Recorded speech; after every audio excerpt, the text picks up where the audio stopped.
Buddy joining us tonight. So the huge news coming out of Monday Night Raw and SmackDown Live was that we had qualifying, Money in the Bank qualifying matches for Raw and SmackDown Live tonight. We had Raw, we had a triple threat match for the women and the men. We had Roman Reigns, Balor, and Sami Zayn, and we had Ember Moon, Sasha Banks, and Ruby Riott, on the women's side. So let's go with Raw first. Well, Kurt Angle came out and opened up Raw and pretty much said what I just said, that we had 2 qualifying matches tonight. And we actually had 3 qualifying matches on Raw because Kevin Owens did interrupt Kurt Angle as well as Braun Strowman, both making their case that they both should be in the Money in the Bank ladder match. So Kurt Angle said, well, if you both want to be in it, we will make a match for tonight because that's how we do things here on Raw. We settle things in the ring, as he says. So it was Braun Strowman taking on Kevin Owens in the opening match last night for a qualifying spot in the Money in the Bank match. Now, the match, before I get to you guys, was entertaining. There was nothing wrong with the match itself. I thought for the most part the match was pretty good. I was actually kind of surprised they gave Owens as much offense as he did. But the only knock on the match, I think, was that it was a singles match. So you kind of had to figure there's no way in hell Kevin Owens is beating Braun Strowman. So it would have been really kind of nice if they would have maybe added someone else into the mix. Gives you a little bit of a chance to maybe think Braun Strowman may not be in the Money in the Bank. But yes, Braun Strowman wins and goes on and has qualified for the Money in the Bank qualifier. So we'll go with you first, Alex. Your thoughts of the opening match between Kevin Owens and Braun Strowman. And are you excited to see Braun Strowman in the Money in the Bank match? Kevin Owens hasn't won a match since February 26th of this year. So throwing that out there. No, I mean, Braun's going to be entertaining. He's going to have some fun spots. But in terms of him winning, no, I don't see that happening. So, yeah. That's funny. I prefer Kevin Owens not losing all the time. Mm-hmm.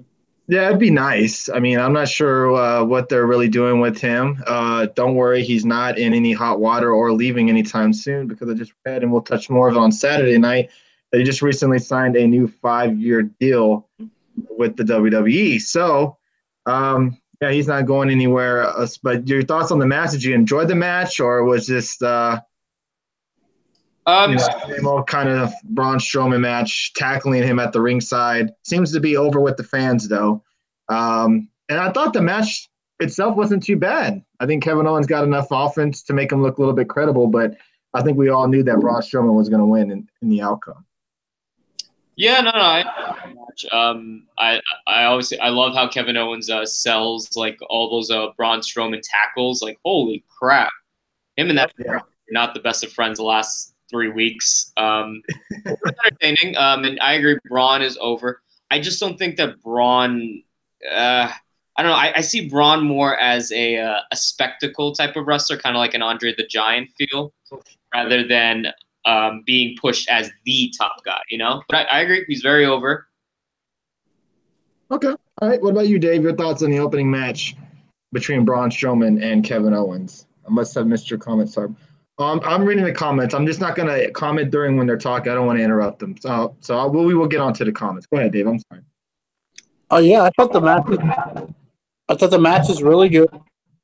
And I thought it was surprising because this is one of the questions I've always had about Braun Strowman. I've said it to you before, Tony, I think on one of the shows, that Braun Strowman's good, but can he really have a good match with someone other than a giant? And I mean, last night, he proved he can go out there and make Owens look like $100 or $1 million, whatever you want to say, but he made Owens and him had a great match, I thought. It was probably one of my favorite matches on the whole card because, I mean, it was a really enjoyable match. And yeah, I mean, and Braun Strowman winning it and then having Owens not win it, people are mad about that. I get that. Maybe a triple threat would have been interesting, I guess. But to me, Braun Strowman's on that train to becoming the champ. And I would say he was probably most likely going to win it now if it wasn't for the main event. But yeah, I mean, it was good. Braun will be in there and destroy some people probably, and then start a new feud during Money in the Bank with someone. Well, the only reason why I said it should have been maybe a triple threat because it gives you that little chance of maybe Braun Strowman losing. With him being a singles match, you kind of had to figure that there's no way Kevin Owens is winning. Unless there is some certain shenanigans that does happen. But with Kevin Owens, he's in a little bit of, I don't want to say beef, but a little bit of a miscommunication with Sami Zayn. They're kind of at a little dispute a little bit. He didn't think no one was going to come down and help Kevin Owens beat Strowman. But yeah, what about you, Justin? The opening match, Strowman and Kevin Owens. Well, it seems like the theme of Raw and of Backlash was predictable. That was the theme, it seemed to me. And it's almost like Strowman has to be in some kind of gimmick match to have a good match. Whether it be chairs, him throwing stairs around, him throwing ladders around. It seems like he has to have some kind of gimmick to actually have a good match and to go over. But yeah, the match was good. I enjoyed the spots of him, ramming Kevin Owens into the rails. That was pretty good. Him doing the flips of him getting knocked over. I enjoyed the match, but like you said, it was too predictable. You knew Braun Strowman was going to go over 100%.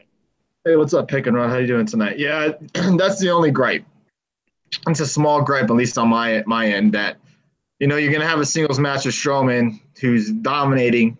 There's no way in hell he's going to end up losing to Kevin Owens. But pretty solid opening match. We had a Roman Reigns interview backstage. He says he is the uncrowned Universal Champion. Roman says he has made a career out of silencing the doubters. He says he's pissed off and he's going to run over Sami Zayn and Finn Balor tonight. We had Jinder Mahal come in and is pissed that Roman is in the qualifying match, and he's not. Kurt puts him in a match with Chad Gable tonight and says if he wins, they'll possibly consider putting him in the ladder match. We had a six-man tag match. Obviously, was No Way Jose, Titus Worldwide, a Revival, and Baron Corbin. Anything you guys want to touch on between those six men before we move on to the second qualifying Money in the Bank match? Not a thing. If it wasn't clear before, it's very obvious that this kind of gives you an idea of what No Way Jose is going to be on the main roster. That's really it. And the Revival got to win, technically. Hey, I thought No Way was out there. What's up? Yeah. World Sliding. Yeah, excuse me. I thought No Way Jose looked really good out there in that match, even though he did take the loss, but I still thought he looked really good. And let's not forget, Roman Reigns is being screwed over by management. Yep. Yeah, apparently. Yeah, apparently WWE management has something against Roman Reigns. Hello, Daniel Bryan. Yeah. Well, thank you. Hey, what's up, Bliss Side? Welcome to the show. So let's go to the triple threat match we had last night between Sasha Banks, Ruby Riott, and Ember Moon in the Money in the Bank qualifying match. Ooh, this match right here was really good. I didn't really mind anybody who won this match out of the three. I did say that I think Ruby Riott would challenge next to, of course, First Sox. How you doing? I thought Ruby Riott would be challenging maybe Nia Jax for the women's title. It could still happen. But we did get Ember Moon winning the qualifier match, and she will go on to the Money in the Bank for a shot at the briefcase. I thought the match was really good. She hit the Eclipse on both women for the finisher. I thought that was a really unique finish. But yeah, Riott gets the loss, and Sasha Banks as well. Bayley did come down. No, I'm sorry, not Bayley. Bayley. I'm sorry. Yes, she did. Oh yeah, she did come down. I did. To help Sasha Banks because the Riott Squad did get involved a little bit during the match. But all in all, I thought the match was really good, and Ember Moon gets the win. Alex, your thoughts? Yeah, for the main event, it's definitely the best match of the night. I'd even put that up there with the main event for sure. These three women brought it. I thought all three of them had a good showing. I had Riott winning, but I guess it makes sense. She doesn't need to be in the Money in the Bank because it seems that she's probably going to be feuding with Nia Jax next, given that there are no heels pretty much on Raw. Mm-hmm. So okay with that. And obviously, I I liked Ember Moon, the double eclipse spot. It's always fun to see. So yeah, and Sasha and Bailey continues, I guess.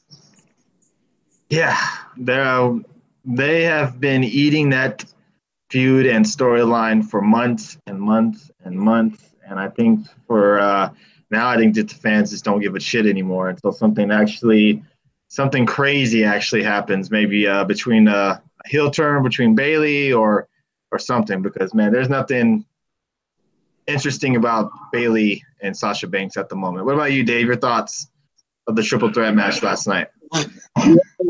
Yeah. This match is really awesome. I mean, it was a really fun match and back and forth. I was surprised that Ember won. I mean, I wasn't mad, but I was surprised because we've seen the role that Ruby Riot's been on, and it seemed like they're all praising her on commentary, and then all of a sudden she takes the pinfall. So I was like, okay, no, she takes the loss. Not like Sasha couldn't have took the loss, but whatever. But, I mean, yeah, I like Ember Moon, the Eclipse. I mean, do I dare say, could we possibly see the Eclipse? We've seen it on WWE 2K18, the game. We've seen people do it. Could we see the Eclipse off the top of the ladder? I said it yesterday. I'd love to see it. Yeah, we've seen it a bunch I seen it on people posting it online doing it, but man, that would be awesome. That sight, her doing the Eclipse off the top of the ladder. Man, this match is supposed to be all about making new stars, so man, someone like an Ember Moon winning it. And it was interesting what Paige said tonight. Whoever wins the Money in the Bank will take the Money in the Bank briefcase back to their own brand. So they didn't say that. I don't like that. I'd rather it be you can cash it in on either brand. Well, I mean, why? That makes no sense to me. Like, it kind of doesn't really. Like, really, like you're gonna have both brands in it, and that doesn't make any sense. You should have it to where if a Raw superstar grabs it, they can go after a SmackDown Live. If a SmackDown Live guy gets it, I think that makes that intrigues me more because you never know what the hell is gonna happen. Imagine if Braun Strowman wins, shows up randomly on a SmackDown Live, cashes in on AJ Styles. I mean, yeah, why would he go crazy? But why would he be on SmackDown? You know, that kind of no sense. Because he wants to cash in on SmackDown Live. I mean, it should be their choice if they want. He can choose who he wants. Yeah, if he wants to challenge AJ Styles for the title, let him. If he wants to go after him, let him. You know, maybe he thinks, I have a better shot of beating AJ Styles than I do a Brock Lesnar, kayfabe. You know what I mean? So I would have rather it had been both brands being involved, but oh well. She did announce that tonight. We'll get to that on SmackDown Live as well. Justin, your thoughts of the triple threat match? Honestly, this was my favorite match of the night.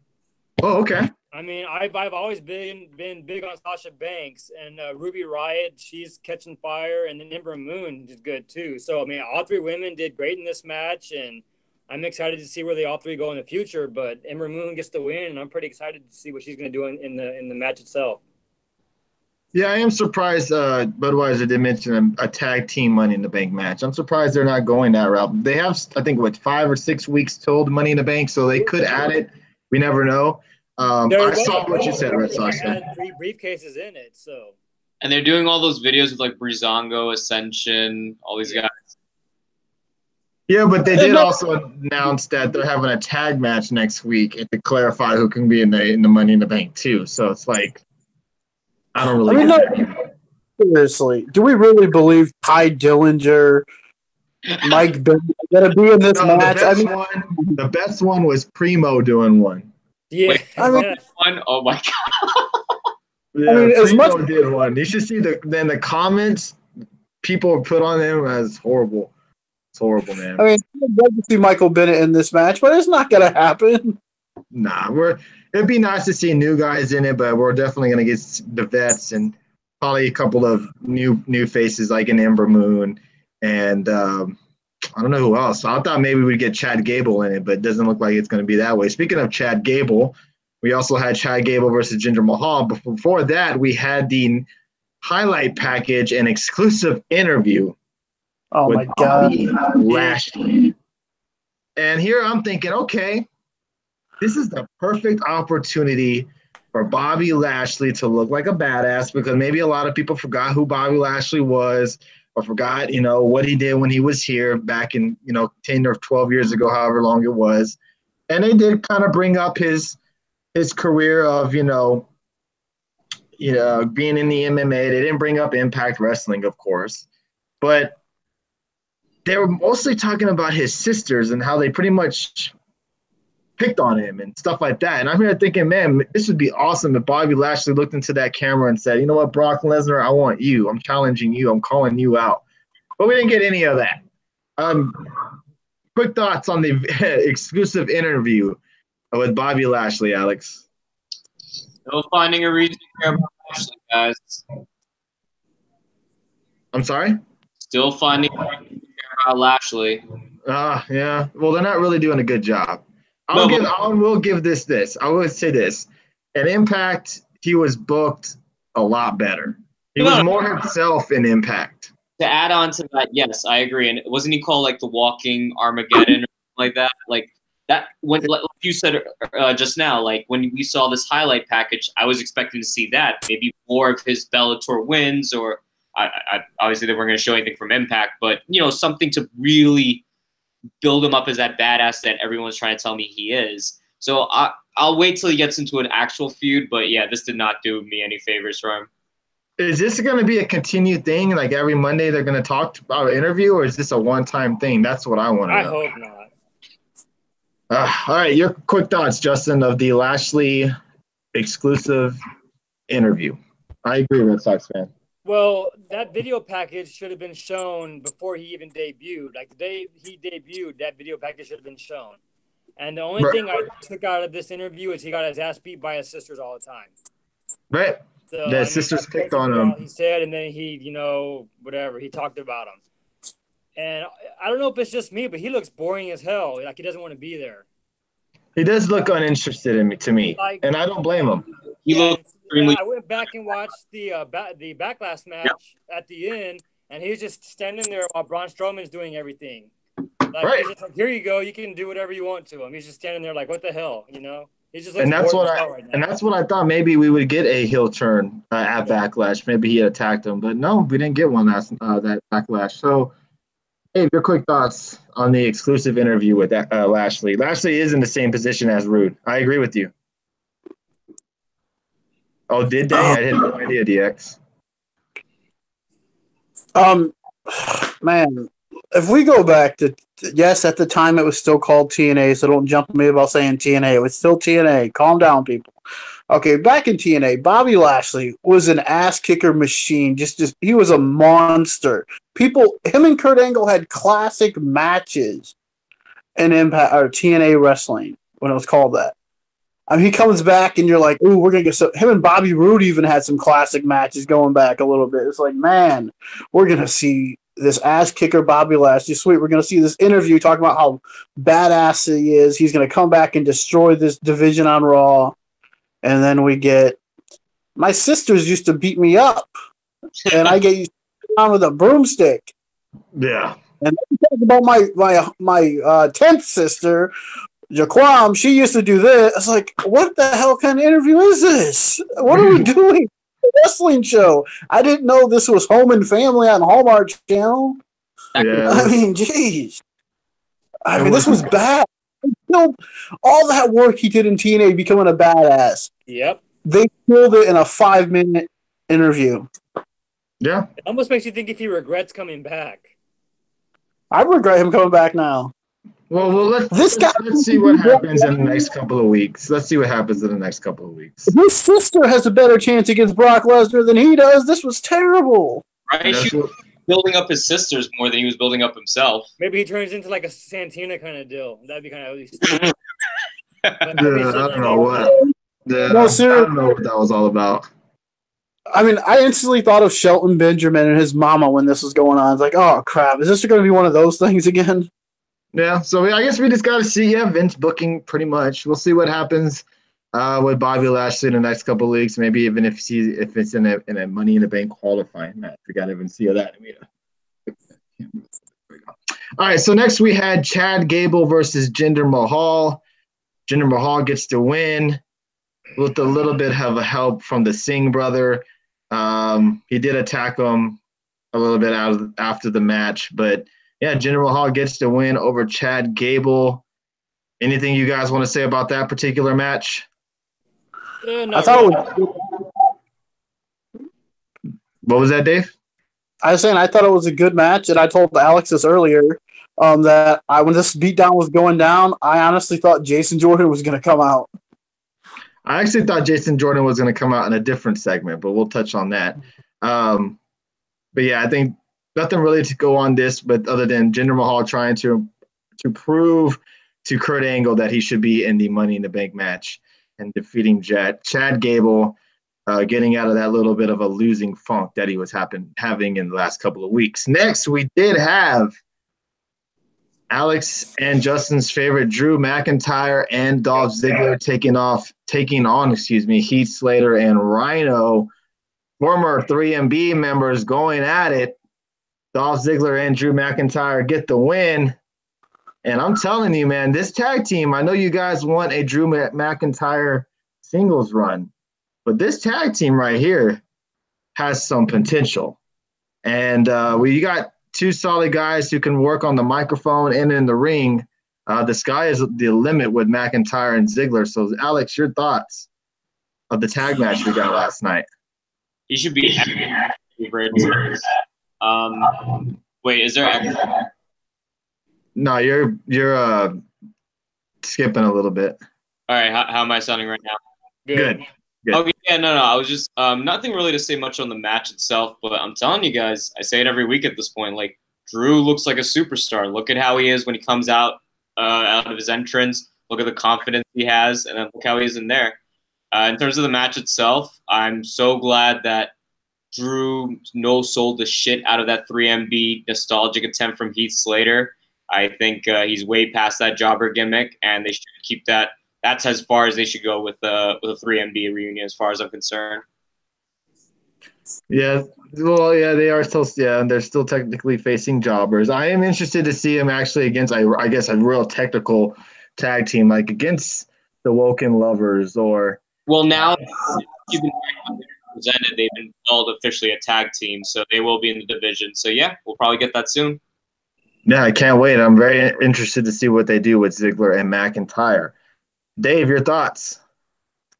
Yeah, these guys are good. They're a nice, fresh new tag team. To me, you guys say Diesel and Shawn Michaels. I say Triple H and Shawn Michaels. They remind me more of than Diesel and Shawn Michaels. But yeah, that's who these guys. They're good. They're fun. It's kind of Ziggler using Drew McIntyre to make him relevant, and Drew using him to get on that top spot.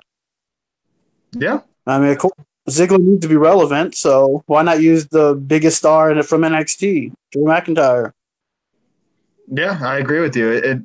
I'm excited to see what they do with McIntyre and Ziggler. I think this is as much as it is kind of a funky tag team. I'm actually interested to see this as a tag team. Do you think Ember Moon will do an eclipse from a? We were just talking about that.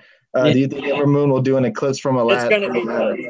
Yeah, we're thinking so. We just talked about that. Crazy how you came in here and asked that. Yeah, we just talked about that. Your thoughts, Justin, on the tag match between McIntyre, Ziggler, Heath Slater, and Rhino? It was a jobber match, basically. I'm just waiting. I'm just counting the days down until McIntyre turns on Ziggler and drops his dead weight. That's what I'm waiting for. So, I mean, that way the Chosen One can come back and kick ass. I don't want him to be the Chosen One again. I want him to be this Drew McIntyre, not the Chosen One. I just want his old theme song back. That's all I want.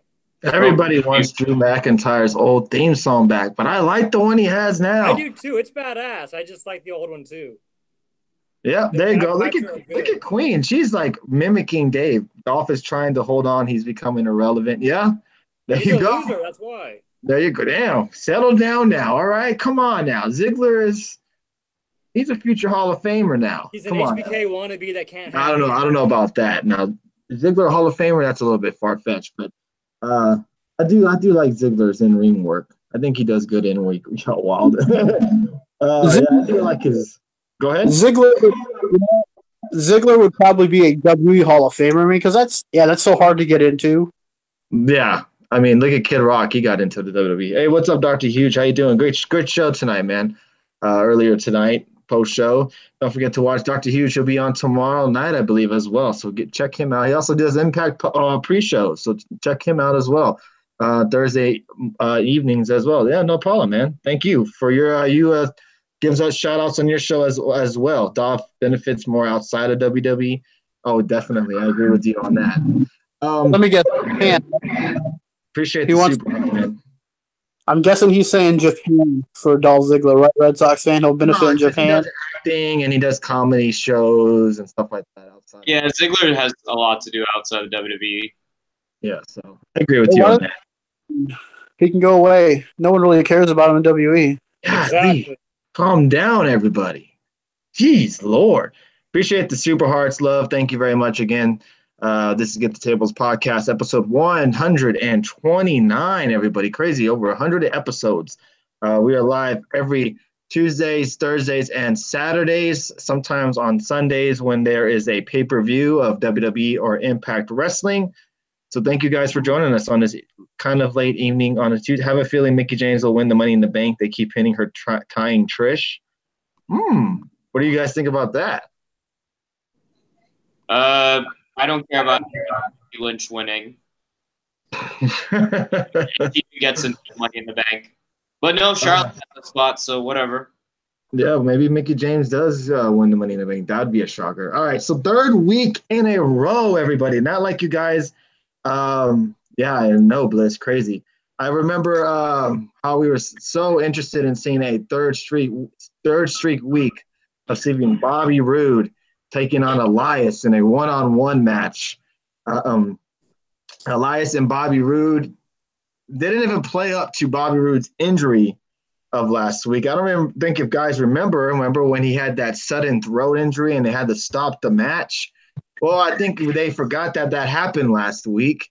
And they had another match this week where Bobby Roode gets the win. So he gets over on Elias twice at the Backlash pay-per-view and tonight on Raw. I'm sorry, last night on Raw. Your thoughts, Alex? The one-on-one match between Roode and Elias. Nah, nothing really. Elias is over as usual, so there's that, but nothing else. Okay, well, you don't seem too happy about that. I mean, but I say that I've like a broken record. Bobby, it does nothing for Bobby Roode. It shows you that they have nothing for him, and he's completely miscasted as a babyface. Yeah. Okay. I can't disagree with you on that. Dave? After Sunday night, I am so sick of hearing JoJo say, "Ladies and gentlemen, Elias." So I'm just done with anything Elias. And I have to mute every time Michael Cole comes on. Elias this, Elias that. I'm just done with Elias matches, period. Holy shit. Wow. Okay. Well, I mean, Michael Cole is going to make you hate Elias because I don't know what it's like Vince McMahon tells you, all right, say this certain line. Boss time. What time is it, everybody? I wrote that on a tweet on Raw, man. Like, it's boss time. How many? It's like Vince McMahon says, all right, Michael Cole, your goal tonight is to say it's boss time 35 times during that triple threat. I don't care if you have to say it repeatedly. You're going to say it's boss time 35 times during this triple threat match. And my golly, he'll fit it in if he has to. Like, it's ridiculous. Like people, I won't say that Michael Cole works his ass off. All right. I'm not going to say that he's not a hard worker, but there's no fucking way you can compare Michael Cole to Jim Ross or anybody on that WWE commentator booth. I mean, I like Coach, but he does nothing for me. And neither does, sometimes Corey Graves. It's like sometimes, like Alex said at the grandest or greatest Royal Rumble, whatever the hell it was called, they seem to sometimes just, go off on something else or just, Dynamic is bad. Or, mail it in. Like, they don't care. Like, they know that, they're not going to have no repercussions sometimes. It just... Even Corey Graves is to suck for me. Oh, shucky ducky. Yeah, I do miss that. I'm not going to lie. And then Corey Graves drilling over Mandy Rose. Like, Jesus Lord, dude. Hey, can you make that any more evident? Yeah, right. And I like Corey Graves too. I love Tom Phillips. Tom Phillips is my dude, man. Yeah. I like Tom Phillips. I like Just Tom don't let him DMs. But yeah, I mean, Phillips.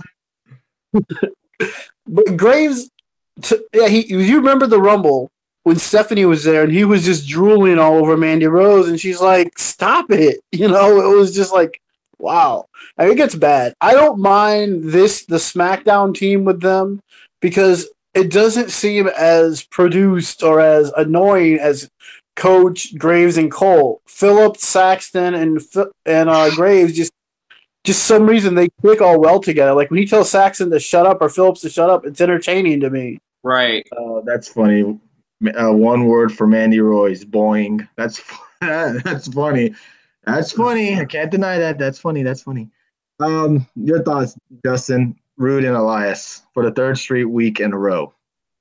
My thoughts are I changed the channel. That's all there is to it. Yeah. Damn. Wow.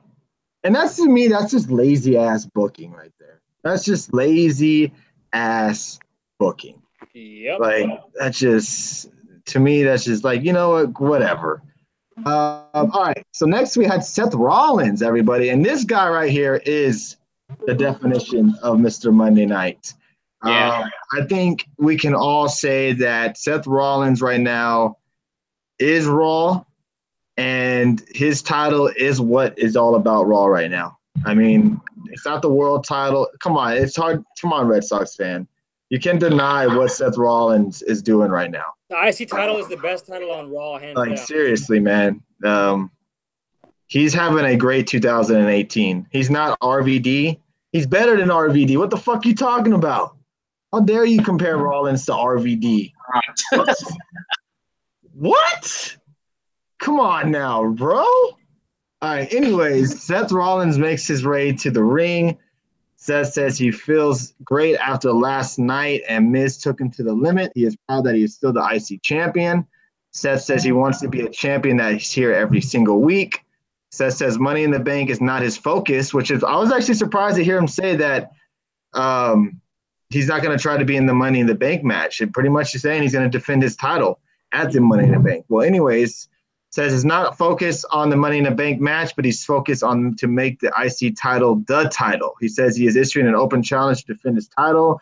And everybody was, I thought, honestly, Jason Jordan was going to come out.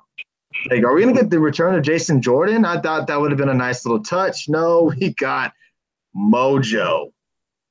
Mojo Rawley, everybody, answers Seth Rollins' IC title open challenge. I do hope we get an open challenge every week. That would be nice. But, Justin, your thoughts of the IC title match between Mojo and Seth Rollins, and were you impressed by Mojo at all last night?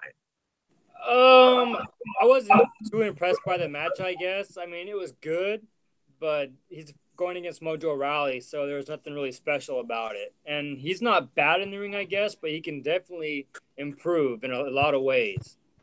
So as far as the match, it was okay. And I might start a debate or piss people off here, but I'm going to say right now, what was that, Justin? Better than AJ Styles right now.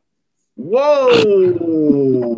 I'm not saying wrestling wise or anything like that, but to me, AJ Styles has gotten stale as champion right now. He needs to drop that belt. Whoa. Okay, all right. So think about it. Compare AJ's January till now versus Seth Rollins' January to now. Yeah. Hey, Quinn, we appreciate you joining us. Hey, we'll be live Thursday nights for Impact as well. Hope you join us.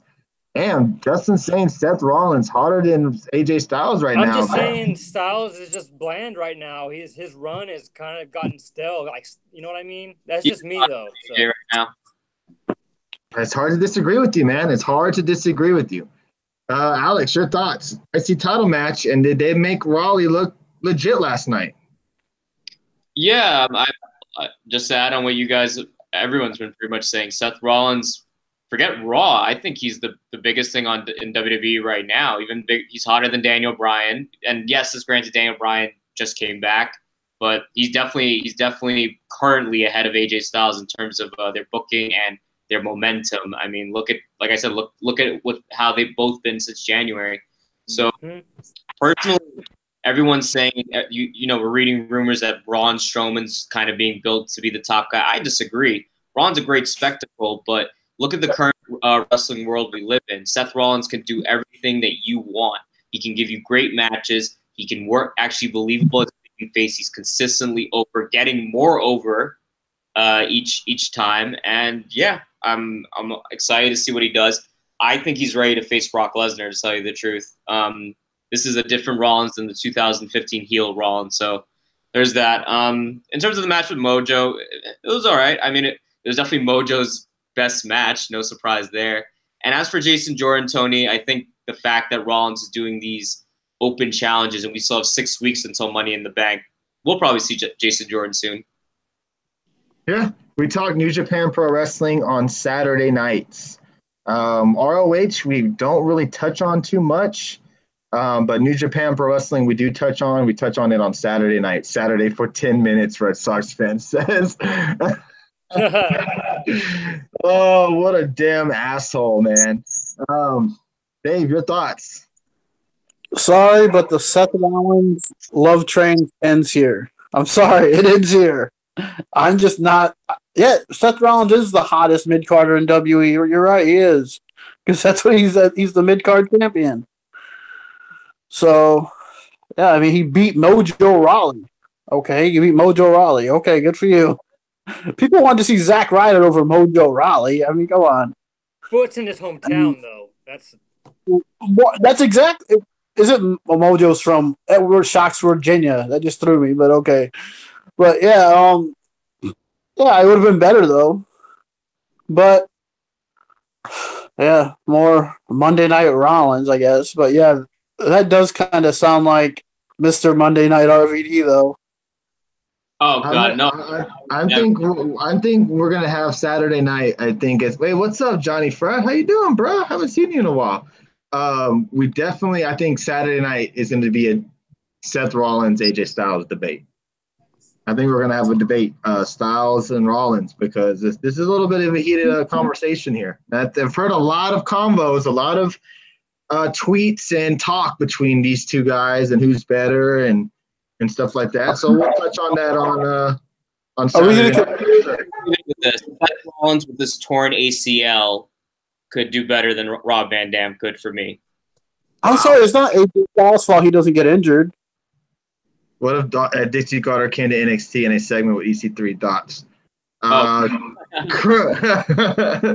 Crowd would go crazy, but that would be something we probably never will ever see. But that's funny. That's crazy question there. Good question, though. All right, so next we had Bode and Curtis Axel taking on the Woken Lovers. Anything out of this, guys? No. Nope. Yes. Michael Cole said about when Bray Wyatt hit Bo Dallas, he said, well, no brotherly love there. I love that part. Okay. Anything else? Bray Wyatt thoughts? No. I'm ready for Drew and Ziggler to beat them. Sure. Yeah. I think these guys are boring. I think they're most boringest tag team champions they have. I mean, geez, they're kind of pathetic. It's definitely been an entertaining act, like when they joined up, but they're not really doing anything for me as your tag team champions. They're a joke as your champions. I'm sorry. They're like a jobber tag team as champions, like Rhino and Heath Slater were on SmackDown. They're kind of a joke. That's a pretty good comparison. Yeah, I agree with you on that. That's actually a pretty fair comparison. I can't disagree with you on that. They definitely have killed that Matt Hardy gimmick. But they're milking it for every penny that they can do it. All right, so we got the main event last night on Raw, which was Roman Reigns taking on Sami Zayn and Finn Balor in the Money in the Bank qualifying match. And I think pretty much part we all thought Roman Reigns is walking out the Money in the Bank winner, or excuse me, qualifier winner. Well, everybody's favorite Jinder Mahal appears and trips Roman while he was about to do the spear.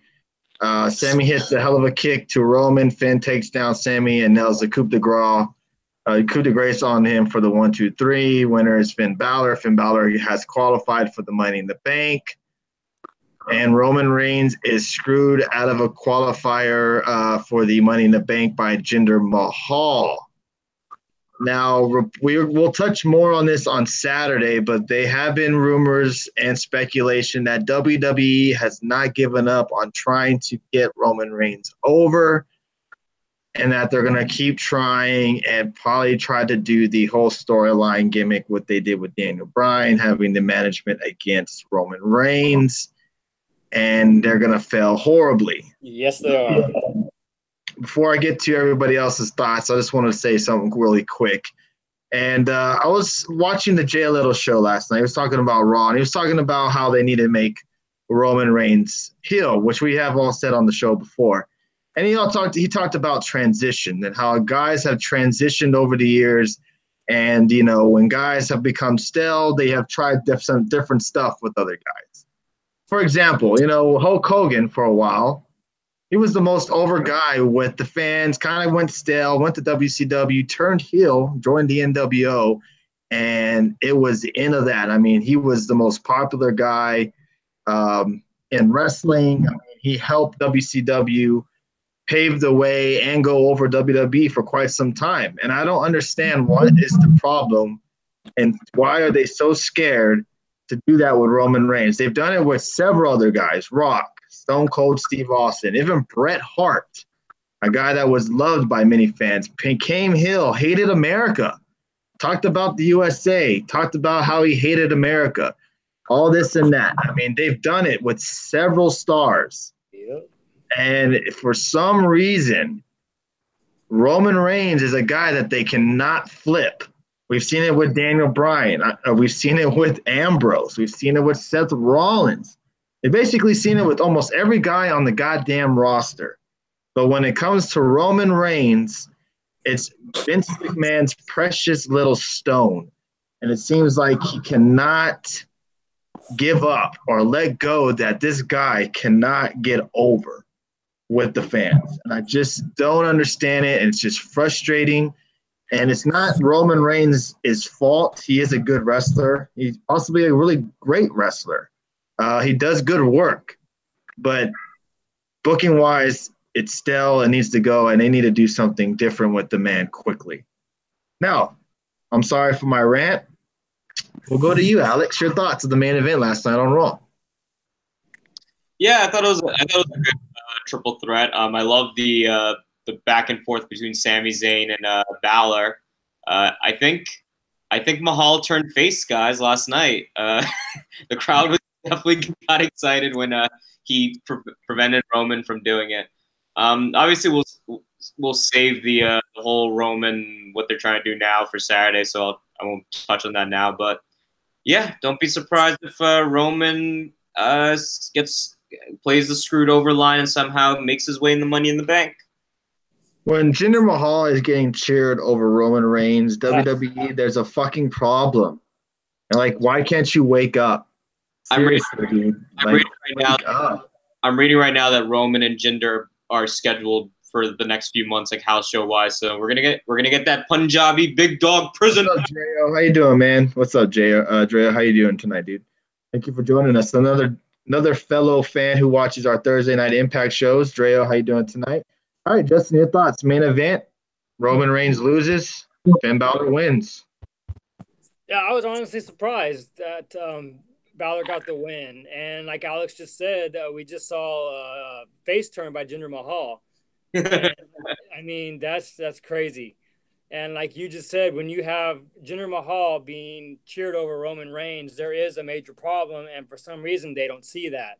They're going to try anything and everything to get him to get over with the fans. And them using this whole storyline that they used for Daniel Bryan is not going to work. Daniel Bryan got over because he did it by himself. He didn't need the fans to cheer him to make this work. He did it by his hard work and his in-ring ability.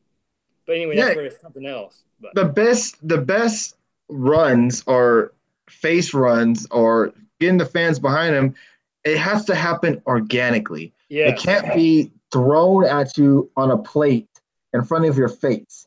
It's never worked that way. It's all organic. It has to happen all organically. It just can't be forced on the fans because the fans are too smart nowadays. It's not back when John Cena 15 years ago when John Cena was hitting his stride and they just kept throwing John Cena at you, it was different times. People actually ended up getting behind John Cena.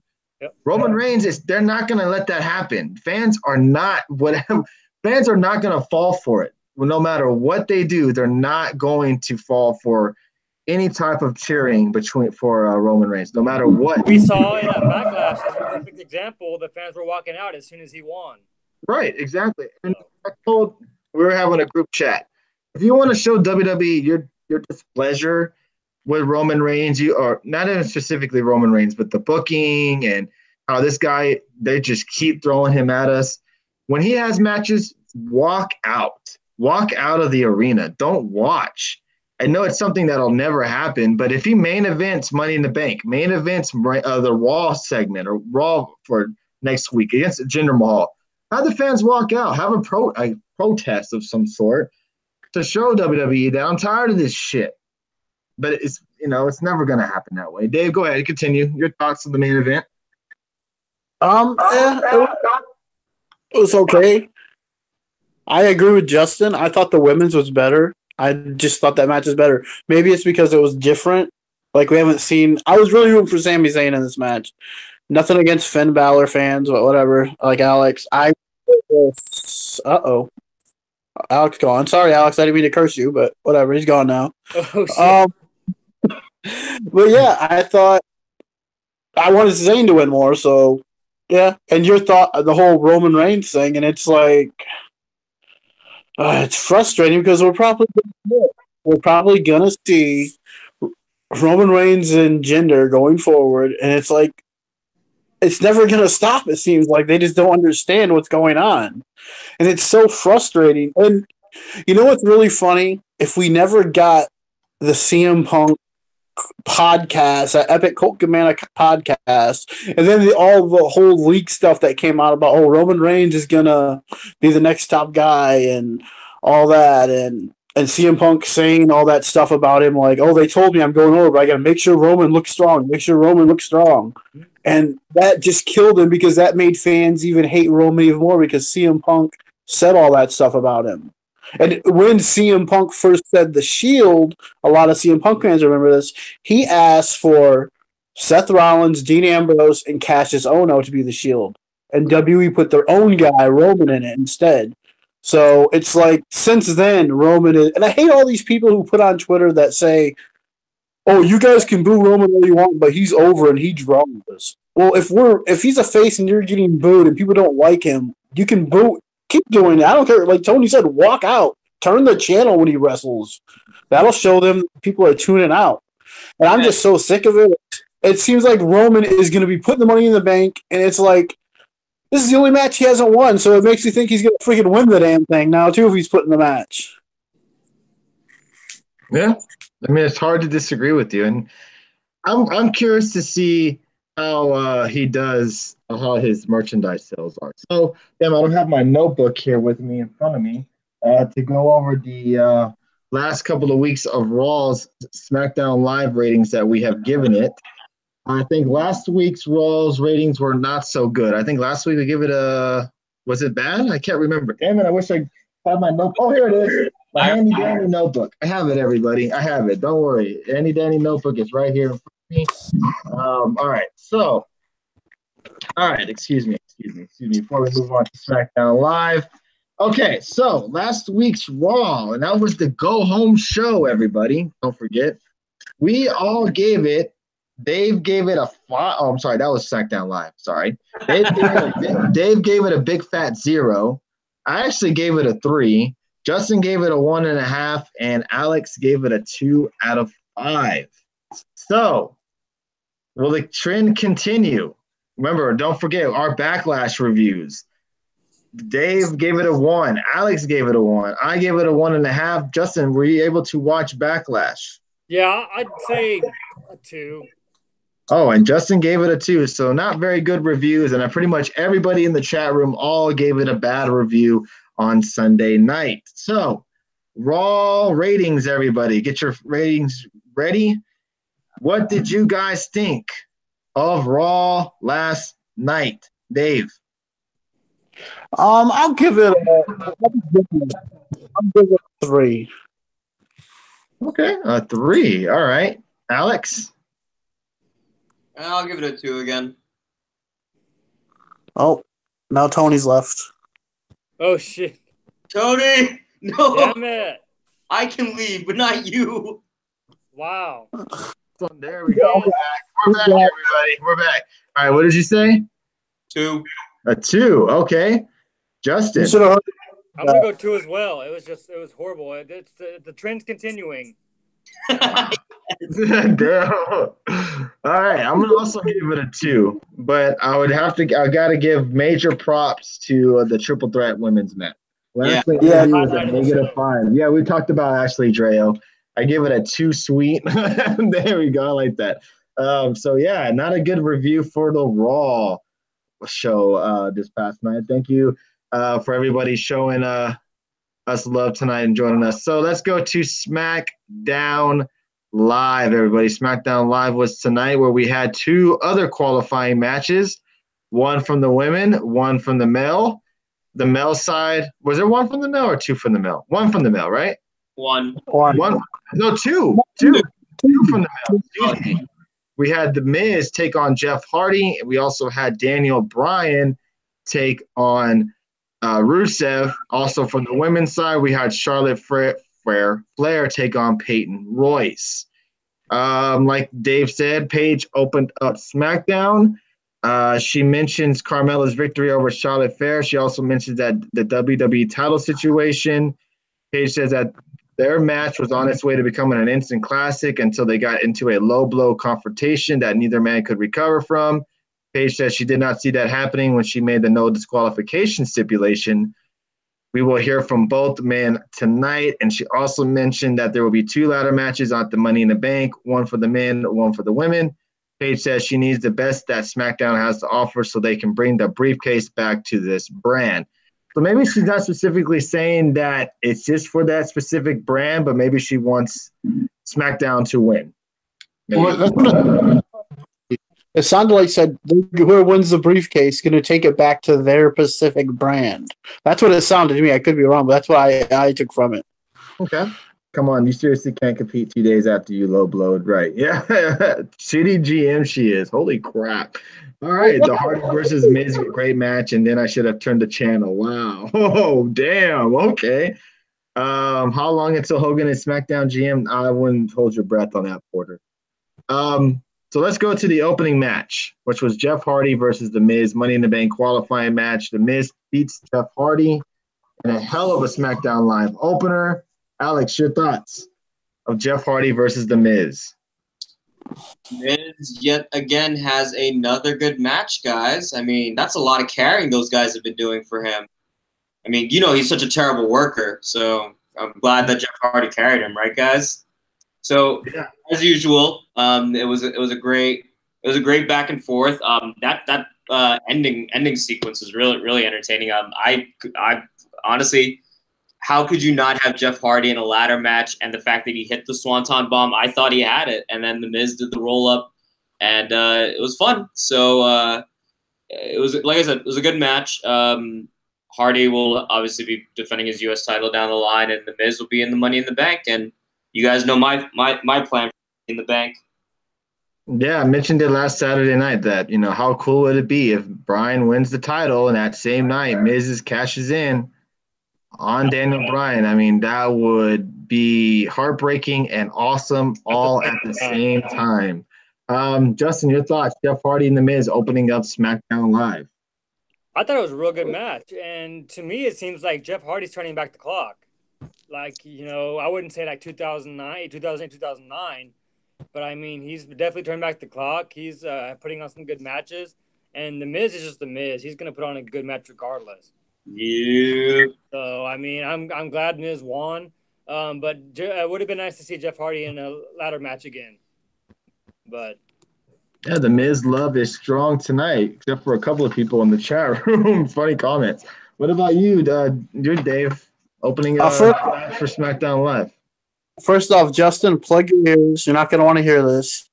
But, man, Sunday night, Orton and Jeff Hardy was terrible. I mean, they had no chemistry. I believe it. Yeah.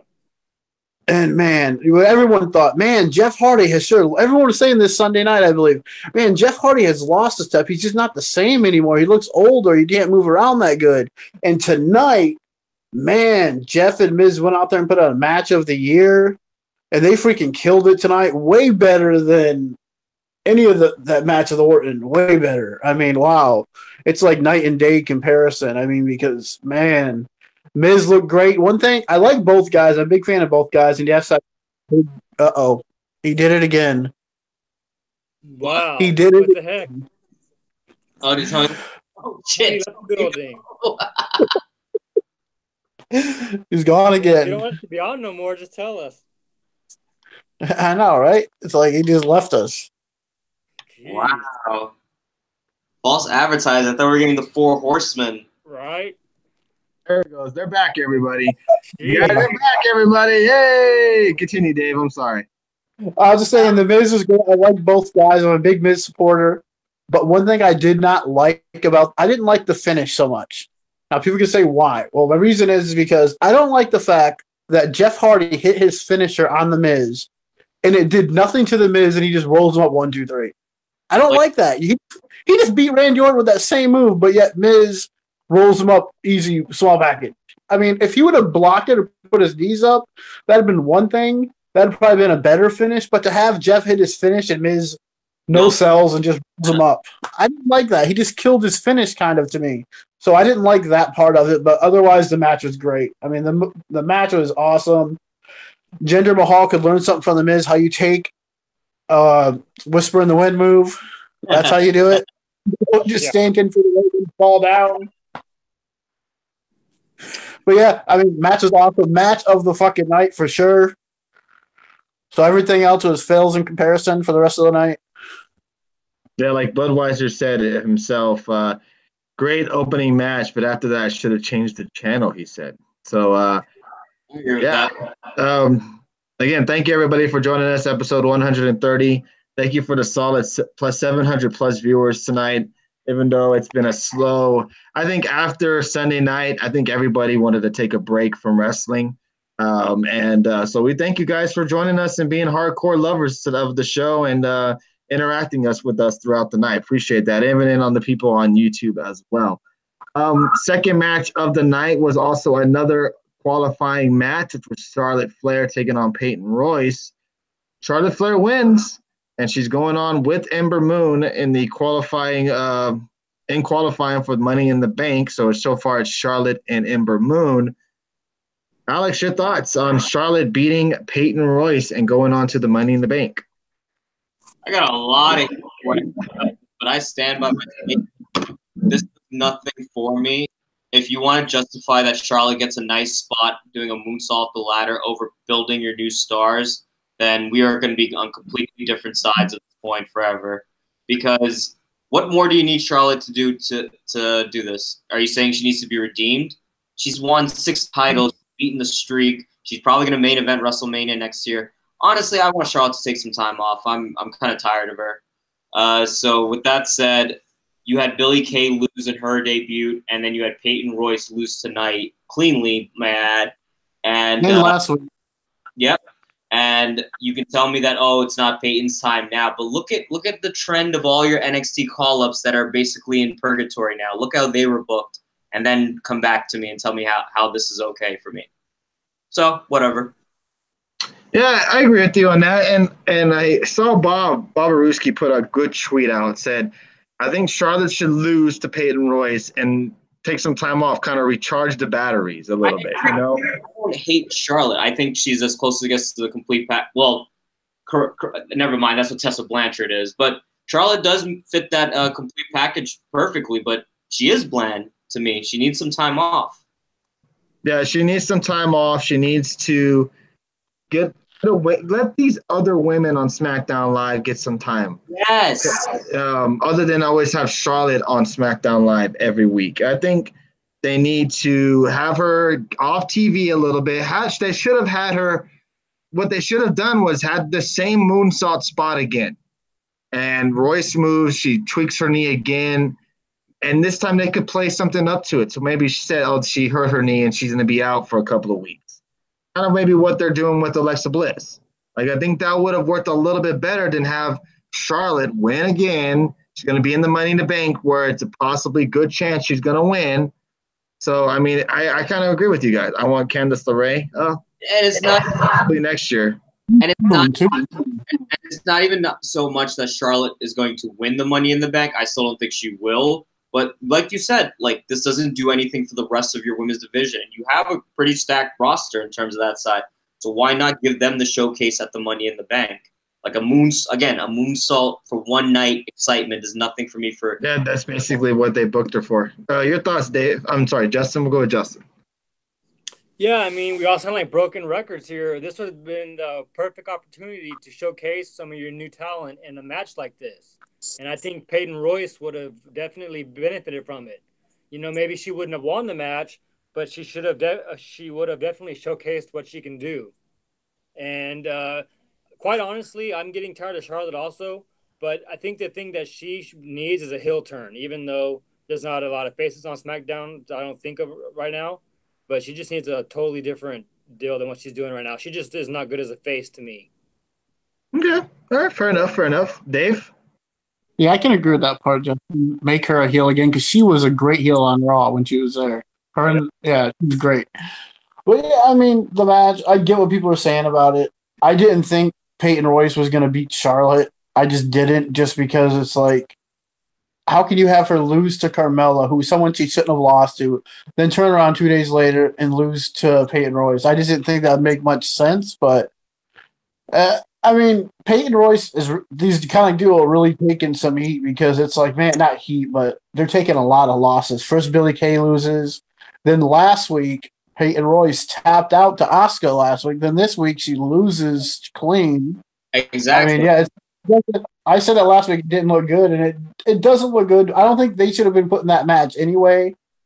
I think you should focus that kind of duo on Becky more with Becky Lynch and having her face Charlotte because that makes more sense because Becky losing left and right.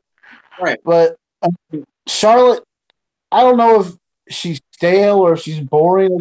I still enjoy watching her matches. I think she's still probably the most athletic female in WWE, period. But, I mean, yeah, she does a better spear than Reigns, obviously. But, I mean... I'll give you that. Yeah. But, I mean, yeah, I like Charlotte. I don't want to see her go away, but it wouldn't have hurt if she didn't have to wrestle tonight because SmackDown, like Justin said it earlier, SmackDown could really use, I know Tony hates this, but SmackDown could really use another hour because they got so much underused talent, and it's ridiculous. I mean, next week at least we get Andrade's debut next week, but I mean, yeah. So would be enough to tell you the truth. She's been pushed down our throats as well. Yeah, I mean, she has been pushed down our throats. She has. What's up, Brandon Catino? How you doing? She has in a way. She's been the champ for the last couple of months. Given every left and right, and I understand that that's because you've been booked as the woman, but it's still being pushed down my throat. And you know, we're just kind of, you know, we want something different now at SmackDown Live. You know, it's been Charlotte. Charlotte's been in the main picture on SmackDown Live for over a year now. She's still in the main picture, and she's not even the champ. So, yeah, who else would you want in that spot right now who's on SmackDown? Becky Lynch. Asuka. She's top spot. Different. Becky Lynch is still being used in a top spot right now, though. But I get what you're saying. You don't has top spot. She lost to Mandy Rose to last. Yeah, she's like on a 10-match losing streak right now. It's being a slowly turn for turning her heel, and that's what they're gonna do with that. That's what I think. Dude, that's a 4-year slow turn, if you're asking me. I'm just saying the last few weeks she's been losing like crazy. That's why they're doing it like that. But she's been like crazy for 4 years. We need something new. Like Charlotte is probably top 3 women wrestler in the WWE, regardless. No doubt about it. I agree with that. It's time to start building. Look what they're doing on Raw, for example. You had Ruby Riott and a multi-time women's champion in Sasha Banks against Ember Moon, a woman who got brought up from NXT and she's actually looking strong. She's not losing. She goes in there and has had good matches, and she's in the Money in the Bank match. Now, granted, Peyton Royce isn't on Ember Moon's level, obviously. Did I say Bobby Riot? I meant to say Ruby Riot. Excuse me. Booby? Did I say Booby Riot? I am so sorry. Ruby Riot. Excuse me. I'm so sorry about that. But yeah, see now Ember Moon is actually getting, time. Like, I get it. Charlotte, she's paid her dues, and I know Peyton Royce isn't on Ember Moon's level, but it would have been nice to have something, a nice little rookie in there. I hate when they bring up women or men from NXT and then they have them automatically start jobbing to everybody. Yeah. I appreciate it, man. Thank you for coming in here. I appreciate it. You know what could help the situation is if SmackDown had more time to work with to build up more women and more male talent like that. And maybe if it was a 3-hour SmackDown, they would have more time to bring up someone else and push someone else longer. But when they only have like 2 hours compared to Raw has an extra hour to work in more people and other storylines, that's where SmackDown falls off a little bit because they don't have the time. And they give guys like Jeff Hardy and The Miz, who well deserved it. I'm not saying they didn't, but they give them 15 to 25 minutes a match. And then you take Daniel Bryan and Rusev tonight. They probably went 15, maybe 20 minutes. And that's almost an hour of your show right there.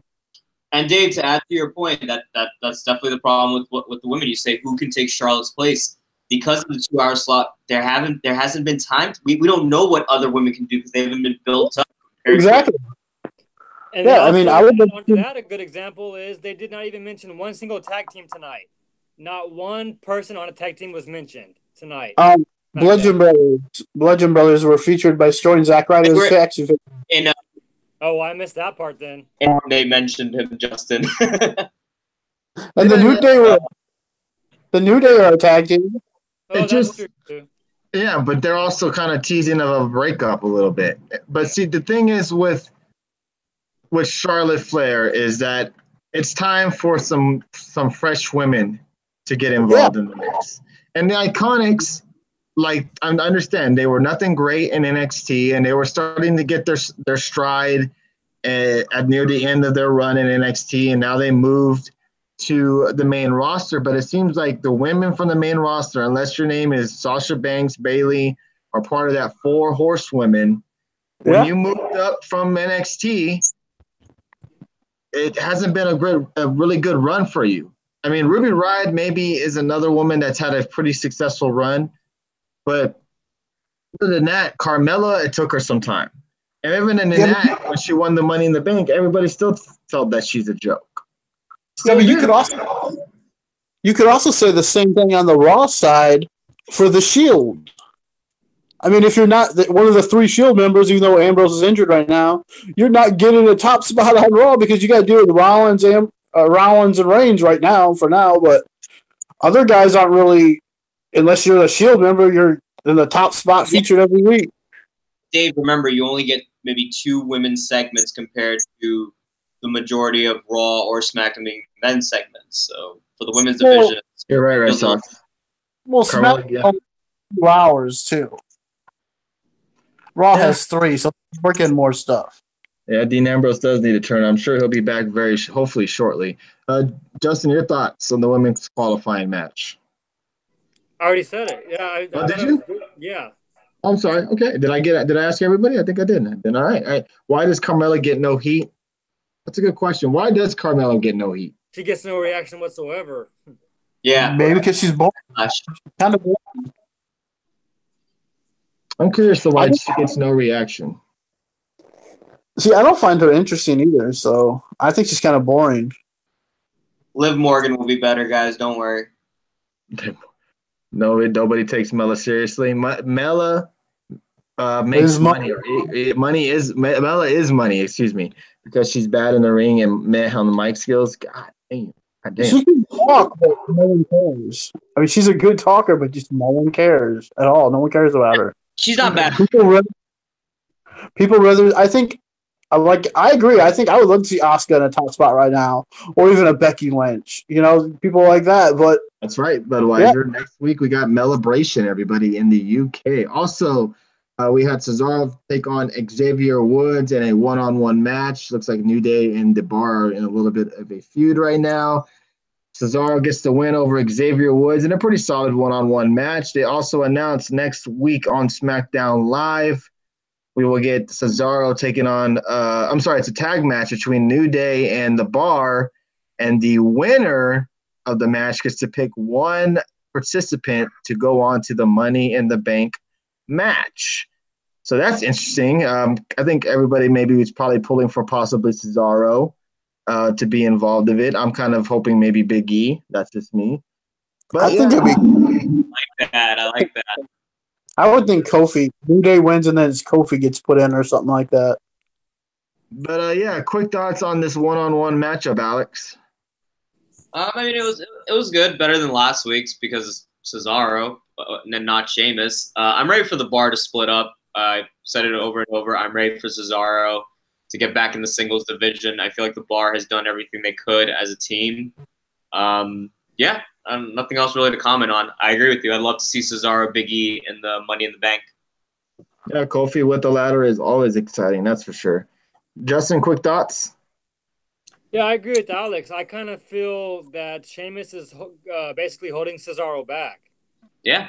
I mean, that's not saying anything bad about Sheamus, but I just think Cesaro as a singles competitor would do a lot better than he is right now. And I can honestly see Cesaro as champion one day, or I'm hoping he becomes champion one day. Cesaro gonna brag to Sheamus about beating Woods, starting a rift. Yeah, they are kind of teasing a breakup. I'm ready for both teams to just go themselves. Cesaro won't get booked as single star guys. You're probably right for the most part. Red Sox fan, stop poo-pooing on our hopes and dreams. Our dreams, man. I got all my negativity from that Charlotte match out of my system. I'm trying to be positive. Well, you're about to get negative again after the next match we talk about. Dave, your quick thoughts on this Xavier Woods match. I guess I'm the only one who actually likes Sheamus. But I mean, I think I enjoyed Sheamus' matches last week. I think they're entertaining, especially what he did tonight when he took a picture of freaking Xavier Woods and posted it on Twitter. So thanks for stopping by for a selfie. Yeah, I mean, the match, I wasn't really into the match. Was kind of like, I didn't really care about it, but I thought last week's match was a little better, but yeah, I mean, this match is okay, I guess. All right. Now, next we had AJ Styles interviewed backstage and noted he wasn't cleared to wrestle. They never really said why he wasn't cleared, but they said he wasn't cleared to wrestle. They said that Styles admitted he didn't want to fight that the way he did at Backlash using a low blow. He promised that if Nakamura was man enough to get back in the ring with him, he would finish him. So it looks like they'll probably get one more shot at each other, probably at the Money in the Bank. My guess is it's going to be some sort of a last man standing match. All right. Next, we did have the Bludgeon Brothers little vignette of them showing them next to mutilated action figures. So there you go. So let's move on from there to where we had probably Alex's favorite match of the night. Becky Lynch taking on Mandy Rose. And Mandy Rose, everybody, has a new theme song. And Mandy Rose, everybody, defeated Becky Lynch. Alex, your thoughts? Well, first of all, I just want to say, after seeing like the Mandy Rose entrance, it just makes me think of Rose Gold. Like, that's just something perfect for Goldust to come out with as well. Like, shooting the movie. Like, I think they'd be a great team. But in terms of the match itself, I mean, girl Becky gets another loss. But because I went on that whole rant about building your new stars, hey, you got Mandy a win. And as much as I hate to say, like Dave said, you can have Mandy do this because unfortunately the reality is Becky has been losing left and right. So it is another loss for her, but it benefits Mandy. So it's just another tally on the Becky Lynch loss record. Red Sox fan, that was funny. I'm sorry. He said she looks good, but is shitty in the ring. A great look, shitty in the ring. No wonder she's dating Sabatelli. And he just got hurt. Is getting better though. I will give her that. That was funny. That was pretty good. I'll give you that. Funny. Usually it's Bliss that comes up with the comedy stuff. Where's Bliss at tonight, man? Where you at, Bliss? All right, Dave, your thoughts. Mandy Rose defeats Becky Lynch, and they also dropped pretty much the Absolution gig. And it looks like she's on her own and it has her own theme music now. What'd you think? It was kind of odd, but I didn't understand her. She starts to walk, then she stops. But I guess this is a part of her entrance. She starts to walk really slow, then stops. Starts to walk really slow, stop. I didn't know if she was confused what she was doing or what. But, I mean, the match wasn't – I guess it was okay. I mean, I didn't like Becky Lynch losing to Mandy Rose, especially on her basically SmackDown debut. But I guess it tells something later on. But I don't know. I mean, I don't know if this is just weird to me that Mandy Rose beat someone the caliber of Becky Lynch, who is regarded as one of the best women wrestlers, one of those 4 horsewomen, WE side, and one of the best there with Sasha, Bailey, and Charlotte. And she loses clean. She loses clean like DX11229 says, is Becky a jobber? She was tonight. Oh, tonight, yeah. But Bobby Ruski says Kevin Dunn is burying Becky. Is that Mandy Rose or Eva Marie? Because they remind me of the same. Becky does have a shitty gimmick. I'll give you that. What happened to Becky Lynch NXT days? Oh my god! Sasha Banks faced off. That was awesome.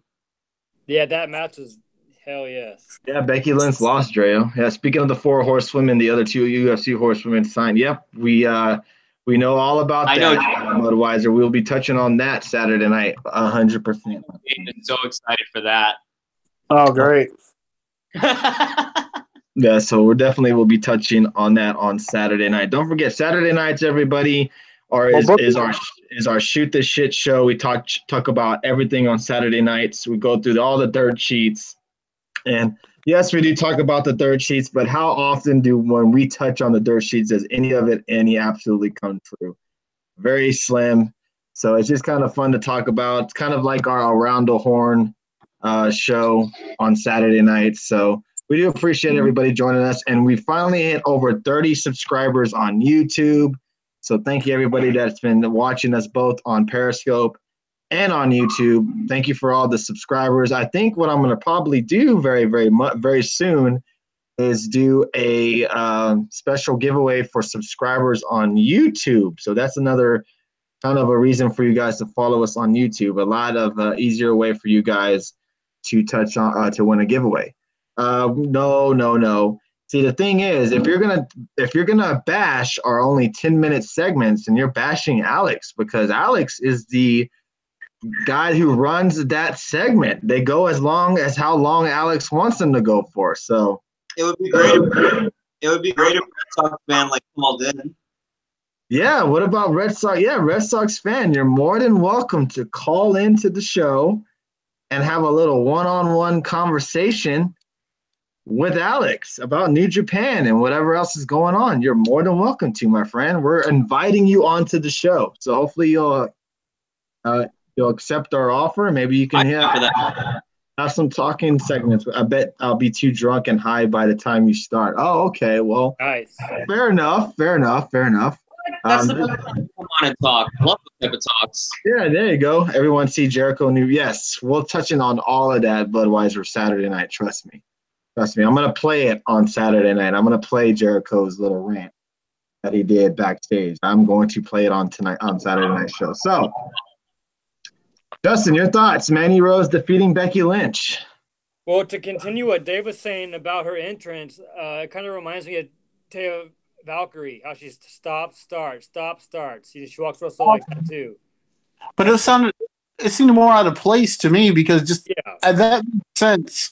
When Taya does it, it kind of makes sense. You're saying she's like a Viking or whatever, or royalty. With Mandy Rose, normal gear, it just seems kind of odd. She's not coming out with this big flamboyant gear. Like, I think she should have been more showcased as a single star, kind of similar to Eva Marie was, just to be an ex-member of Evolution coming out, or Absolution coming out and doing some random stop-start gimmick or entrance. All right, continue, Justin. But yeah, no, I mean the match is what it is. Mandy Rose gets the win, and I'm just trying to figure out who the hell Becky Lynch pissed off in the back to be on such a losing streak like this. She's definitely not. Ava Marie was bad news. Yeah, she definitely hasn't been. She's been on the cold side on SmackDown Live as of recently. Taya entrance is a lot better than Mandy. I agree with you on that. Oh, definitely. It's hard to debate. Oh, that's Alex. But I'm sure Mandy took this more serious. Yeah, I agree with you, Alex, on that. I know. I'm sorry about that. Did you notice that they had the whole screen blurry except for Mandy during her entrance? Yes, did notice that. But we'll try to make our New Japan segments longer for Red Sox fans since he is sad about that. We'll just have to do our homework on it a little bit more. Maybe have to watch more of it. And if they're fans, like if you guys want to call in Saturday and just shoot a little shit, make it interesting, more play by, do so. Yeah, you're more than welcome. Everybody's more than welcome to be a guest on the show, especially the New Japan Pro Wrestling segments. And we can always get Jericho on the show to talk about it. Yeah, Jericho as well. So yeah, as everybody knows that Dave and I and Justin as well aren't as educated in New Japan Pro Wrestling. We're trying to get there. It's a lot of wrestling. It's a lot of wrestling to follow as well. And so yeah, it's hard. I know. We're getting there. What's the YouTube channel? Get the Tables Podcast, all one word on YouTube. Porter 74. So we're trying to get there. That's why we have these segments. We're trying to get them to be longer. We'll get there. And Saturday night will be New Japan Pro Wrestling heavy. We have a lot to talk about. And Red Sox fan, you're more than welcome to call. Bob Aruski's more than welcome to call in, talk New Japan. Anybody is more than welcome to talk in. All right, so let's get to the main event of the night, which was Daniel Bryan versus Rusev for another spot at the Money in the Bank match. And I thought, honestly, we're going to see Big Cass get involved in this match, and we did not. We just saw a one-on-one singles match, a little bit of Aiden English getting involved, but Rusev picks up the win. Daniel Bryan loses, and Rusev is going on to the Money in the Bank match. So far we have Rusev, we have Miz, Balor, and Braun Strowman, your current Money in the Bank contestants. Thank you, Michael Berry, for the Super Heart. Very much appreciated. Justin, your thoughts of the main event of tonight's? Yeah, I yes, clean, Dreo, clean. And I'm kind of glad we didn't. It was a pretty good, all right match. I honestly thought Daniel Bryan was going to win, but then thinking about it, he doesn't really need this win.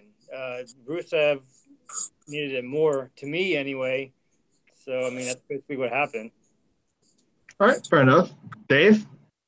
Overall, I'm glad Daniel Bryan lost just because I did not want him in the Money in the Bank ladder match.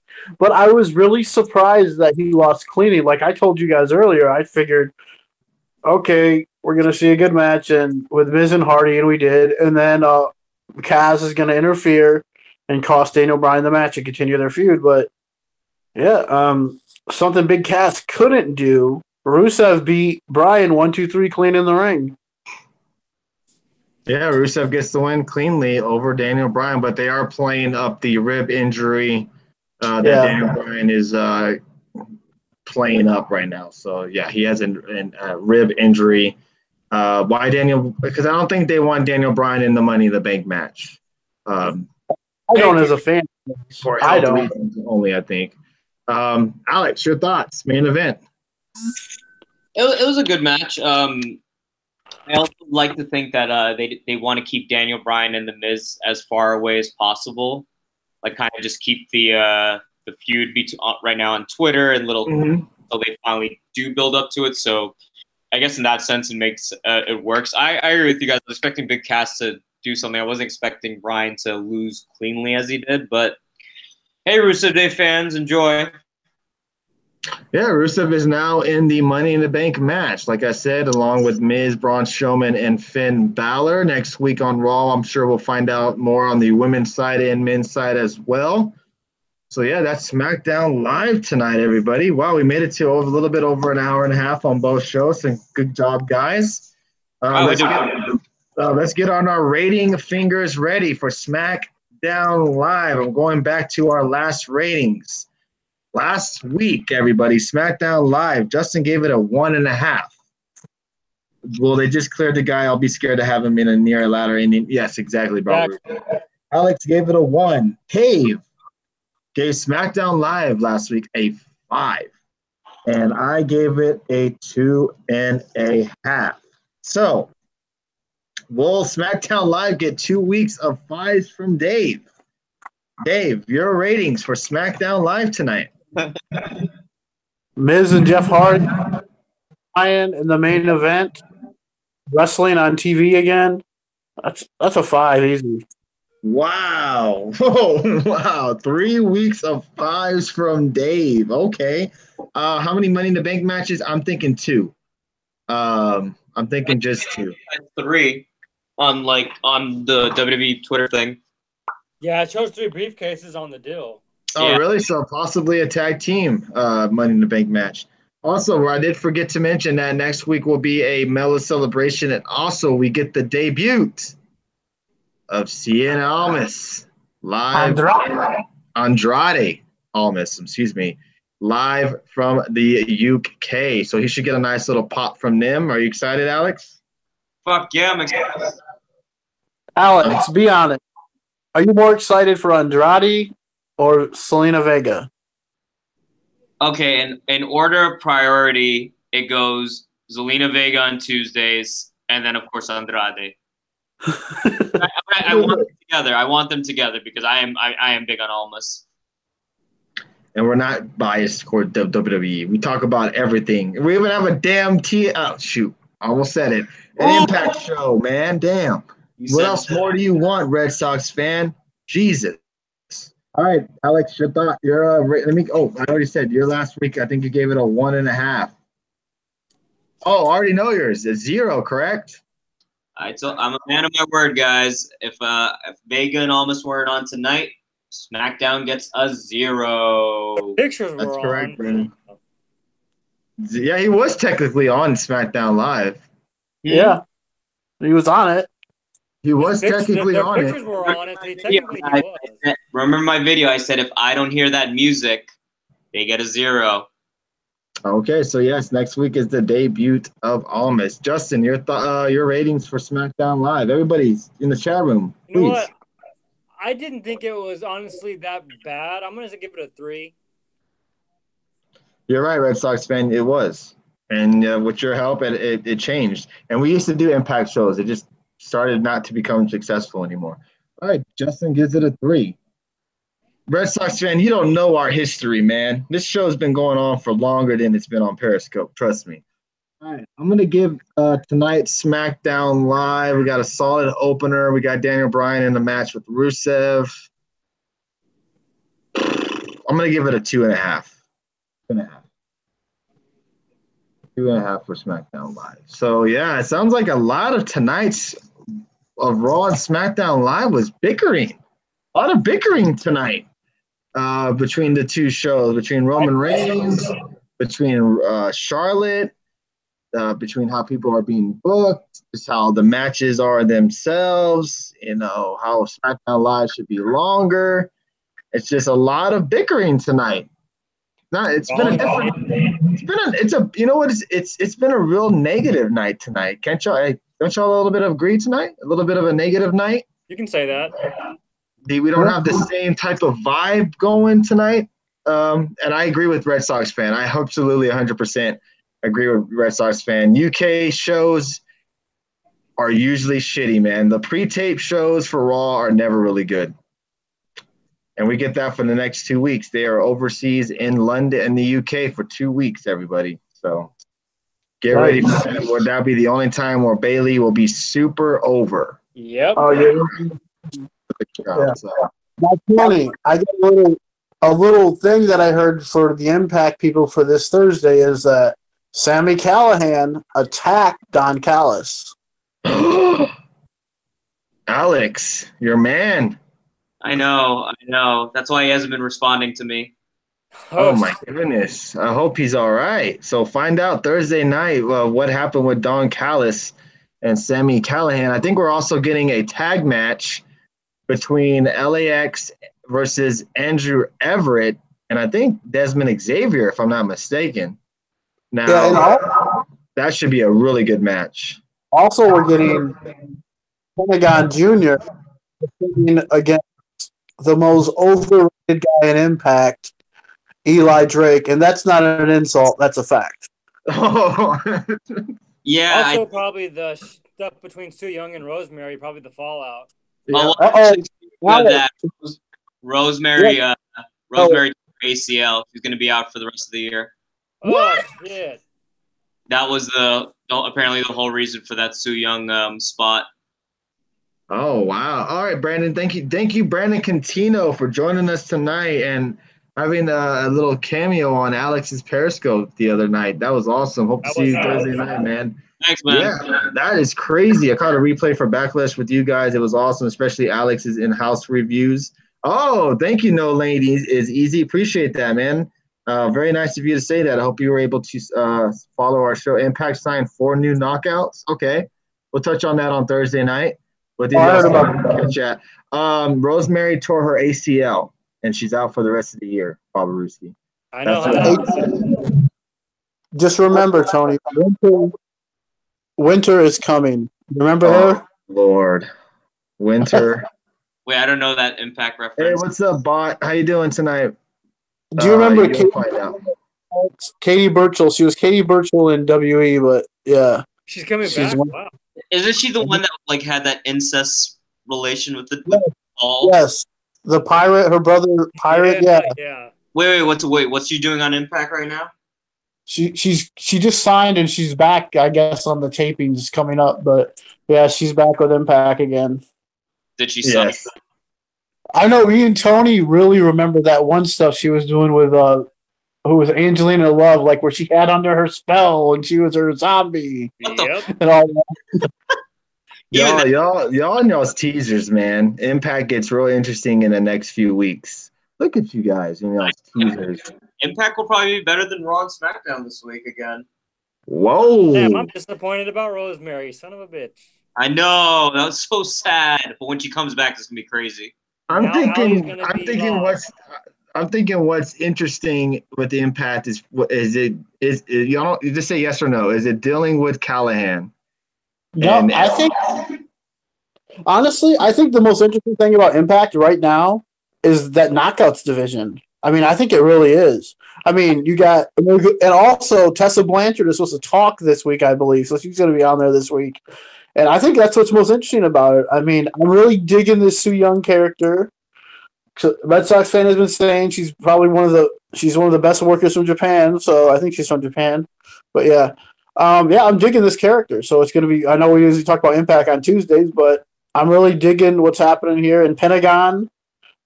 People don't know he signed on to be at the June tapings for Impact, so he's there going forward. Yeah, he's going to be there for a little while. So, all right. So, yeah, that's over 1,400 views tonight. Holy shit. Nice. It was a slow night for the beginning, and then we started catching steam a little bit more later into the show. So, thank you guys for joining us tonight. We've been at pretty much solid 20 to 30 viewers pretty much the whole night. Yeah. The 32 was the peak. So we've had about 20, 30 viewers tonight. Thank you guys for joining us. Thank you for all the great interaction. Thank you for following us on Twitter and all the fun interaction what y'all do with each other. We got Truth and Loyalty, Kevin, Will Miller, Jeffrey Cross. Thank you for the Super Heart friend. Bliss Side, Red Sox fan, Bob Aruski. Jody Mania, the bot, Marshall Porter, Mr. Andre. We have No Lane is Easy. We got Budweiser, and there's 9 more viewers I cannot see. So if I missed your name, please say hello in the chat so I can give you the fellow shout out. But thank you guys for joining us. Pretty successful show. Hope if you're new to the show, Dreo. I know I'll see you on Thursday night for sure. Thank you guys for all the regular hearts. Thank you for the super hearts. Did anyone see Tessa got kicked out of Performance Center? Really? Rich Wow. had a big match this weekend in CCW. I heard that he was right. Peck and Rod. I knew you were there. My bad, dude. Peck and Rod's here as well. Thank you guys. Any last words before we're back on Thursday night? You have last words? Go ahead, Alex. Let me read it. Justin, Dave, you guys close up. I'm reading it right now. All right, Dave, any last words? Hey, we're back Thursday night. Impact should be good. It's definitely, to me, and I don't know if you guys would agree, Impact has been better than WE the last few weeks. So, I mean, Pentagon, and hey, if anyone checked out that the Tale for Three last night, at the very end of the episode, they put up to catch the rest of all the full length matches of Kurt Angle and AJ Styles. Please go to Impact Wrestling's GWN app. So they gave him a big plug at the very end. Oh, there you go. There you go. WWE Network showing some love over to Impact Wrestling. Justin, any last thoughts before we're back Saturday night with you? Did we lose Justin? I think he was texting Green. Yeah, he looks like he is frozen in time right now. Yeah. Oh, he is in the chat, so maybe his phone, iPad died or something. Okay, you guys hear Miz great promo Sunday night on Backlash post show. I did. It was really good. Yeah, it was really good. It was really good. Yep, his iPad died again. Yep. All right, Alex. Okay, so I don't know if someone answered it, but the reason why, obviously we'll talk about Saturday, but apparently Tessa and Ricochet got into it at the Performance Center because apparently both of them have been cheating on each other. And she's also had a reputation not getting along with people backstage, but she had to leave because she got into a big fight with Ricochet, just for some fun gossip to end the night. Oh, jeez. And yeah, you did say that, Red Sox fan. And then there's also speculation that John Cena is dating Carmella. So I mean, like, let's. John Cena, Carmella. This Sonya Deville is apparently dating Seth's Nazi ex-girlfriend. We got fun stuff, guys. We got the Young and the Restless going on right now. So shipping. Yeah, it's like man, crazy stuff going on in WWE. Thursday, guys, Impact show. It's probably gonna be better than this week, so looking forward to that. Anything on NXT tomorrow? Yeah. Isn't it Hero and Ciampa tomorrow? Yeah, Ono versus Ciampa tomorrow night. Or sorry, Ono. I called Hero. Okay. Sorry. Yes. I said Hero. I don't remember what else on the card. I think it's a pretty nice card though on NXT tomorrow night. I just can't remember. War Raiders versus Heavy Machinery as well. Yeah, the debut of the War Raiders tomorrow night. Mendoza. So EC3, War Raiders, and Ciampa. Yeah, EC3 debut. Yeah, can't that match be for the Machine name, please? Can it?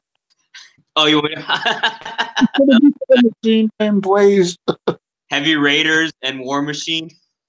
Yes. Can we just have them switch names? Yeah, unreal. Crazy stuff.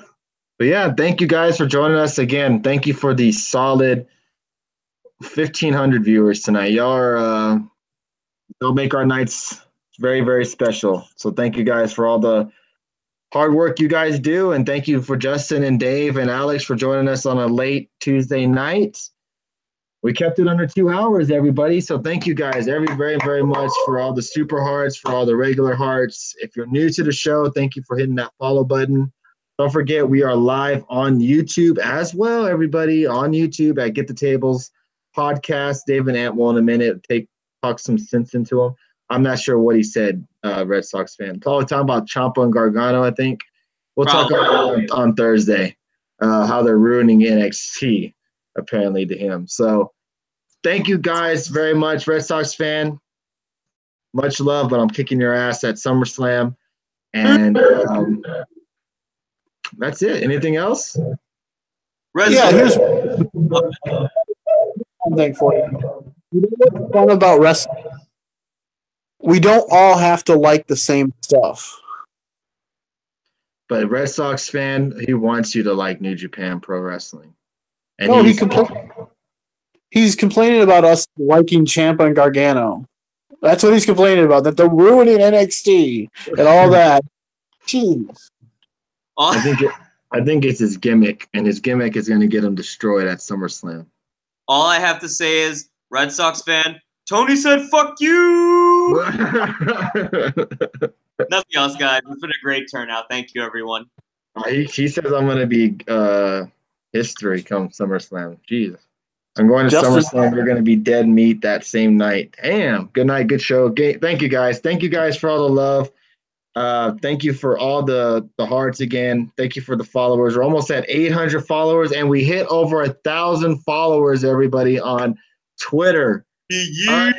Unfucking real, man. Like, it's been an amazing 2018 so far. We've been VIP'd by Periscope. We hit over 1,000 followers on Twitter, almost 800 followers on Periscope. Y'all are great, man. And I don't ignore anybody.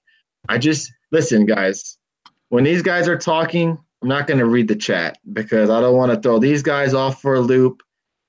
And then I don't want to make it to where I'm not paying attention to them or anything like that. I try to remember what they're saying for the most part. So I'll do a better job at it. And thank you for Alex, because Alex controls the YouTube chat room. So I appreciate him doing that.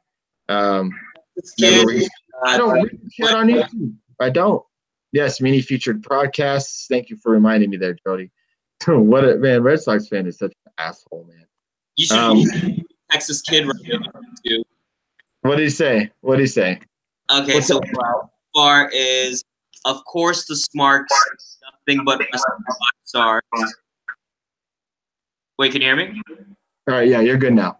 Okay, of course, the Smart gives nothing but wrestling 5 stars. That's for Dave. Eli Drake is the man. Madison Rain is my favorite knockout. Oh my God. Red Sox fan is an idiot, a troll, and a smart. All Texas Kid. Come back to Periscope, Texas Kid. I would love to go at it. Red Sox fan. There you go. That might be a better matchup. I like how Texas Kid moved to YouTube so he doesn't have to like get shit from everybody. I feel like Texas Kid is the Booker T of our group. He leaves, but then for some reason we want him back. That's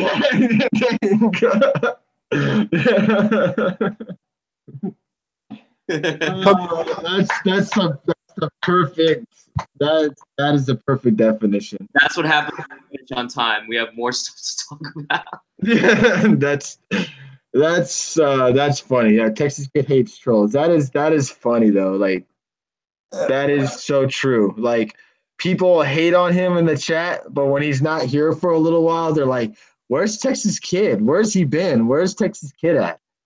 I think he would have been a SmackDown rating because he loves Miz and Jeff Hardy, I thought.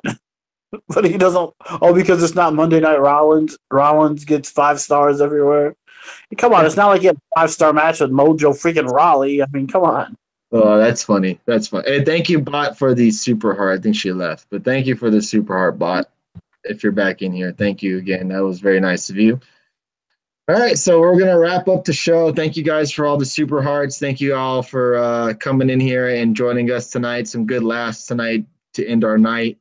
Thank you again for all the support. There you are, Bot. Thank you. Don't forget, we got the website coming up next month or at the end of the month. Our YouTube channel is getting a little bit better, and we will be on Twitch by the end of the summer. So thank you, everybody, for joining us tonight, and we will see you Thursday night. Thank you, everybody.